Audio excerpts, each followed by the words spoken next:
I was marooned. I couldn't get out. I was trapped in my house. We stayed home, of course, for a whole week. I couldn't get out to go to work or nothing. Everyone has a story to tell about the great winter storm of '94.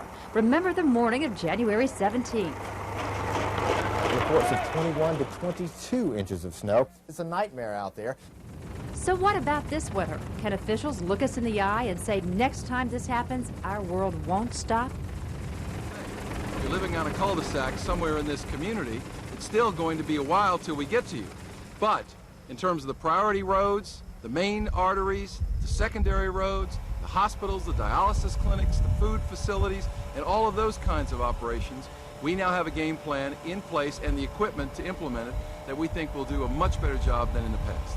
We've all been stuck here for over 12 hours, and it's fairly pathetic. The biggest problem then was our main roads didn't get plowed, and there was a lot of confusion about who should plow what roads.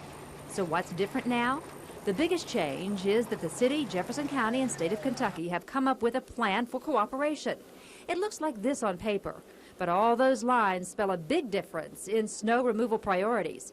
Del Hettinger heads up the county operations. We're having a red line shown on the map which designates 220 miles of local surface state roads. It's primarily all the main feeder roads coming in. For example, Shelbyville Road, Dixie Highway, Preston Street, Bardstown Road, Shelbyville Road, Taylesville Road, and Outer Loop. Those are some examples of some of the main state system we will be picking up so that the state can in turn concentrate more on the interstate system. And that's the way we worked this out, and we think it's going to work very well.